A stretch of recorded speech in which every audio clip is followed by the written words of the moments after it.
అందరూ ఎలా ఉన్నారు? కుశలమే కదా? పదండి కథలోకి వెళ్దాము అన్నట్టు ఇప్పటివరకు చెప్పిన కథ గుర్తుంది కదా? లేకపోతే ఒకసారి మళ్ళీ వినండి. అసలు సంగతేమిటంటే అప్పుడతను గురుకులంలో చదువుకుంటున్న ఇందిరను ప్రేమించటం జరిగింది. పెళ్లి చేసుకోకపోతే ఏం చేసేటట్టు? పెళ్లి చేసుకోకపోతే ఆమె దగ్గరికి రానివ్వదు. పైగా ఆమె తండ్రి పోలీసుద్యోగి. కాబట్టి పిల్లలు కలగకుండా జాగ్రత్తపడి తన భార్యక్కూడా స్వాతంత్ర్యం ఇస్తే పెళ్లిలో ఉన్న చెడు తనకు అంటదనుకున్నాడు. ఆమె జీవితం ఆమెది, నా జీవితం నాది, మధ్య మధ్య ఆనందడోళికలు అనుకున్నాడు. కాని అతను అనుకున్నట్టు ఏమీ జరగలేదు. సంవత్సరం తిరిగి వచ్చేటప్పటికీ పొత్తిగుడ్డలు కరువైనాయి. తన భార్య బియ్యంలో మట్టిగడ్డలు ఏరటం మొదలుపెట్టింది.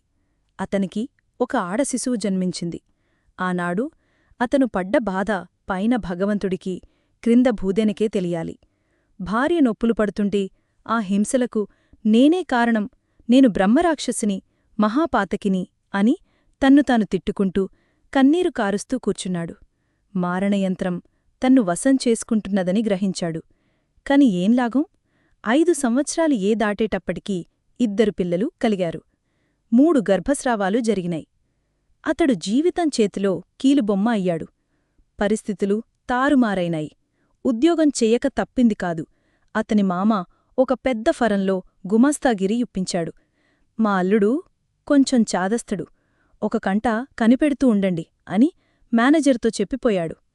ఇకనైనా జాగ్రత్తగా ఉండు, అప్పుడప్పుడు మేనేజరింటికి వెళ్ళి వస్తూండు, పెద్దవాళ్ల దర్శనం చేసుకోవడం ఎప్పటికైనా మంచిది అని అతనికి బోధించి వెళ్లాడు. తన మామ సహాయంతో పొట్టపోసుకోవలసి వచ్చినందుకు చాలా కించపడ్డాడు. తన మామకి తను ఎంత లోకువి అయుంటాడు? తన భార్య తనను గురించి ఏమనుకుంటుంది? స్నేహితులు కొంటెనవ్వులు నవ్వటం మొదలుపెట్టారు. ఒకరిద్దరు, ఇదేనా నీవు పెళ్లికి కల్పించిన నూతనార్థం అని అడిగారు. నీ మాటను పణ నిలబెట్టుకున్నావే, నువ్వు పెళ్లికి బానిసవయ్యావేమిటి, మామకు అయ్యావు కాని అన్నారు కొందరు. అతనికి మామమీద కోపం వచ్చింది. అస్తమానం ఆయన గురించి ఆలోచించేవాడు. అతను లేకపోతే అతని కూతురు ఉండేది కాదు, అతని కూతురు ఉండకపోతే తనకి పెళ్లి ఉండేది కాదు, తనకి పెళ్లి లేకపోతే ఈ బాధరు ఉండేది కావు. తనకి ఒక్క క్షణం ఈ ప్రపంచం మాయలమయంగా కనిపించింది. కనిపడకుండా ఉండి ఈ ప్రపంచాన్ని నడుపుతున్నారు వాళ్ళు. అతను ఉద్యోగం చెయ్యలేకపోయాడు. ఒకరోజు ఆఫీస్లో అకౌంట్ పుస్తకం ముందు వేసుకుని లెక్కలు రాయడానికి బదులు మార్జిన్లో ఈ బొమ్మ గీశాడు. అది చూచి మేనేజర్ మండిపడుతూ, ఇదేమిటి అని అడిగాడు. మామా అని ఇకిలించాడు సీతారామరావు. ఎవరి మామా? మీ మామ కూడా ఇలాగే ఉంటాడేమిటి? హేహిహి, ఒకరి మామ ఏమిటి, అందరి మామను. పిల్లనిచ్చే మామ. చూశారా వీడి తల పెద్దది, కళ్ళు చిన్నవి, చేతులు సన్నం, ముక్కు పెద్దది, ఈహిహి అని తను గీసిన బొమ్మ చూపుతూ చెప్పాడు. అతనికి అవాళ్లే ఉద్యోగం బూడింది. అసలే మేనేజర్ అతనిమీద కోపంగా ఉంటున్నాడు. మొన్న కూతురు రైలికి వెళుతుంటే బండి తీసుకురమ్మని సీతారామరావుకి చెప్పితే, నేనా, బండా, నీ కూతురికా అన్నాడు. అది మనసులో పెట్టుకుని మేనేజర్ డిస్మిస్ చేశాడు సీతారామరావుని. ఉద్యోగం వూడిందని తెలియగానే మేనేజర్ దగ్గరికి వెళ్లాడు సీతారామరావు. ప్రాధేయపట్టానికి వచ్చాడనుకుని బిర్ర బిగిసి కూర్చున్నాడు మేనేజర్. ఏది మా మామ బొమ్మ? ఎందుకు? మీసాలు పెట్టిపోతాను, పోలీస్ మీసాలు అని చప్పట్లు కొడుతూ గంతులు వేస్తూ అడిగాడు సీతారామరావు. మేనేజర్కి ఏమీ తోచలేదు. వెర్రిగా చూస్తూ కూర్చున్నాడు. నీ కూతురికి బండి దొరికిందా అని అడిగాడు సీతారామరావు. తన ప్రశ్నకు మేనేజర్ గుడ్లప్ప చెప్పి కూర్చోడం చూస్తే సీతారామరావుకి హుషారెక్కింది.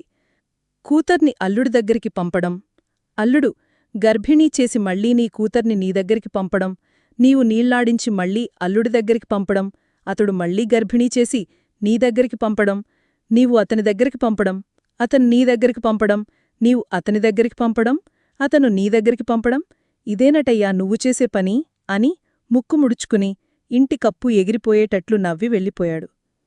ఇతరులు ఎవరైనా ఉద్యోగం ఎందుకు పోయిందని అడిగితే మా మామ డిస్మిస్ చేయించాడు అని చెప్పేవాడు. ఇక మళ్లీ అతను ఉద్యోగం కోసం ప్రయత్నించలేదు. అప్పుడతనికి ఒక్క మామమీదే కాదు, ప్రపంచం మీదే కోపంగా ఉండేది. తన్ను దగ్గర సహాయం పొందినవాళ్లు తన దగ్గరికి రావడం కాని, తనతో మాట్లాడ్డం కాని ఎప్పుడో మానివేశారు. దేవుడికి ఉత్సహం చేయించినందుకు, సత్రంలో ఉచిత భోజనం ఏర్పాటు చేయించినందుకు నిందించటం మొదలుపెట్టారు. ఉన్నన్నాళ్లు కన్నుమిన్నూ కానకుండా ఖర్చుపెట్టాడు, ఇప్పుడు అనుభవిస్తున్నాడు అన్నారు. ఖర్చుపెట్టాడంటే ఎవరికోసం పెట్టాడు? మనకోసం పెట్టాడా? తన పేరుకోసం, 10 మందితో మంచివాడనిపించుకోడానికా పెట్టాడా అని ఈసడించేవాళ్లు. తనకి ప్రపంచం మీద కసిగా ఉండేది. ఇదివరకు తన్ను ఎరిగినవాళ్లతో మాట్లాడబుద్దయ్యేది కాదు. తన సహాయం పొందినవాళ్ల కంటపడకుండా తానే తప్పుకు తిరుగుతుండేవాడు. ఉండి ఉండి ఆ కసి అనేక విధాల బయటపడుతుండేది. తరచు భార్య గురి అవుతూ ఉండేది. గుర్రపు బండికి స్టేషన్ నుంచి తన ఇంటికి పావలా మామూలుగా, కాని తన దగ్గర ₹1 వసూలు చేస్తారు. మహారాజులివ్వాలా మేం తినాలా అంటారు. తను కాదనలేడు. వాళ్లతో బేరం చేయలేడు. ఇంట్లోకి వెళ్ళి ఏదో ఒక వంకబెట్టుకుని భార్యతో తగాదా పెట్టుకుంటాడు. అప్పుడప్పుడు తప్పక కూరగాయల మార్కెట్టుకు వెళ్తాడు. తను కూరగాయలు తేవటం ఎవరన్నా చూస్తున్నారేమో అని సంచి మడిచి జేబులో పెట్టుకొని వెడతాడు. అవ్వి ఇవ్వి కొనుక్కుంటాడు. బేరం చెయ్యడు. మంచి చెడులు చూడడు. 4 కొట్లు తిరగడు. ఎవరు ఎక్కడ చూచిపోతాడో అని చేతికి అందినవి కొనుక్కొని వచ్చేస్తాడు. సందుగొందుల వెంటపడి ఇంటికి వచ్చేస్తాడు. ఇంటికి రాగానే భార్య ఒక్కసారి కూరలు చూసి అన్నీ పుచ్చులే అంటుంది. అతనికి చెర్రున కోం వస్తుంది. తను పడ్డ శ్రమకి ఇదా ప్రతిఫలం? వంకాయలు పావలా, ఇంటికి వచ్చి ఇచ్చిపోతున్నారు అంటుంది. అయితే నేను డబ్బు కాజేశానంటావా అంటాడు. పోట్లాడతాడు. ఈ గుణం నీ వంశంలోనే ఉందంటాడు. నీ తండ్రి పోలీసు ఉద్యోగి కాదు, కోడిపెట్టలు లంచాలు తీసుకునేవాడు కాదు, అంతా అంతే అనుకుంటావు. ఆ డబ్బు చీరె కొనుక్కోమని ఆమె తండ్రి ఇచ్చి వెళ్లిన డబ్బు. అది తనకోసం ఖర్చు పెట్టుకుంటున్నాననే లోపలి తపన ఈ విధంగా బయటపడుతుంది. సాయంకాలానికి బియ్యం లేవు అంటుంది భార్య. నన్నేం చేయమంటావ్? తెప్పించండి అంటుంది భార్య. ఈ మాటకు తగాదా కాని ఏమని తగాదా ఆడతాడు? ఈ లోకంలో బియ్యం తేవలసిన బాధ్యత భర్తలమీద ఉన్నమాట నిజమేనాయే. బియ్యం అవసరమనే మాట నిజమేనాయే. తెప్పించండి అంటమెందుకు? తెండి అనరాదు? ఎవరు తెచ్చేది? నేనేగా. ఆ సంగతి నీకు తెలియచ్చు. మనకు తోడు తెప్పించండి అని డాబుసరిక్కూడా ఎందుకు? నీ డాబుసరితో నాకు చచ్చే రోజొచ్చింది. ఎందుకండి అంత కోపం? పైగా నాకు కోపం అంటున్నావా? గుండెలు మరిగే మాటలు అనేది ఏమన్నా అంటే కోపమనేది. నువ్వనే మాటలన్నీ బాగున్నాయే. నేను సంపాదించటం లేదనేగా నీకు వలుసు. ఇంతకీ నిన్ను అని ఏం ప్రయోజనం? నాకు బుద్ధిలేదు అని కన్నీరు పెట్టుకుంటాడు. ఆ రోజుల్లో అతనొక పాట రాశాడు. పడగుట్టండో ఈ తాజ్మహల్, తవ్వండయో ఈ తుగ్లక్ గోరి, చిదిమెయ్యండోయ్ స్త్రీ సౌందర్యం, నలిపెయ్యండోయ్ పువ్వుల మువ్వలు, దోచెయ్యండోయ్ ధనవంతుల, చంపెయ్యండోయ్ క్షుధార్తుల, రుదిరం రక్తం చిందాలోయ్, పుర్రెలు ఎముకలు నవ్వాలోయ్. అతను ప్రస్తుతం ఇల్లు కదలటం లేదు. ఇంటి 4 గోడలే అతని జీవితానికి సరిహద్దులైనాయి. అతని మనస్తత్వం పూర్తిగా మారిపోయింది. ఏదో పని ఉన్నట్లు ఎప్పుడూ తిరిగేవాళ్లని చూస్తే ఒకప్పుడు నవ్వు, ఒకప్పుడు కోపం కలుగుతూ ఉండేది. అప్పుడప్పుడు ఎవరైనా కనపడి ఏం చేస్తున్నారు అని అడిగేవారు. ఏముంది చెయ్యటానికి అనేవాడు. ఈ జవాబు వాళ్లకి విచిత్రంగా కనిపించేది. వాళ్లు ఒక్క క్షణం నిలబడి ఆలోచించుకోరు. ఆలోచించుకుంటే వాళ్లకి తెలుస్తుంది, వాళ్ళు అజ్ఞానులు. ఈ ప్రపంచం అజ్ఞానుల కోసం చెయ్యబడ్డది అవటం వల్ల వాళ్ళు సుఖపడుతున్నారు, హాయిగా జీవితం గడుపుతున్నారు. అంతేగాని ఆలోచించి చూస్తే ఈ ప్రపంచంలో ఏముందు ఏం చేయటానికైనా? ఈ ప్రపంచం అనుక్షణం మారుతూ ఉంటుంది. కాని ఈ మార్పు ఎందుకో ఎవ్వరికీ అర్థంకాదు. ఈ మార్పుకి ఆదర్శం ఉన్నట్టు కనపడదు. ఇక మానవుడు చేసేదేమిటి? కొంతమంది సంఘ సంస్కరణ విప్లవం అంటూ తిరుగుతూ ఉంటారు.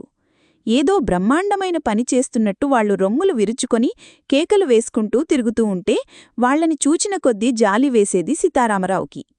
ఏమిటి వీళ్లు చేసేది? సంఘానికి పరిపక్వ దశ అనేది లేదుగదా. మరి దేనికోసం వీళ్ల ఆర్భాటం? ఒక సమస్యను పరిష్కరిస్తే ఆ సమస్య పరిష్కారంలోంచే మరొక సమస్య పుట్టుకొస్తుందని పెద్దలు చెప్పుతున్నారు. ఇదే ప్రపంచ పరిణామమని కూడా అంటున్నారు. కాబట్టి ఎప్పటికప్పుడు మానవుల్ని బాధపెట్టి సమస్య ఏదో ఒకటి ఉంటూనే ఉంటుంది. కొంతమంది మానవుళ్ళు బాధపడుతూనే ఉంటారు. ఇక వీళ్ళు చేసేదేమిటి? తమ్ము తాము మోసం చేసుకుంటున్నారా? ప్రజలను మోసం చేస్తున్నారా? మరి ఇంతమంది నాయకులు, ఇంతమంది మేధాసంపన్నులు, శాస్త్రవేత్తలు ఉన్నారే, వీళ్లంతా ఈ సూత్రం తెలియకేనా ఇన్ని కష్టాలు పడుతున్నారు? ఈ ప్రశ్నకు అతనికి వెంటనే జవాబు దొరికింది. మిగతా కథతో మళ్ళీ కలుస్తాను. సెలవు.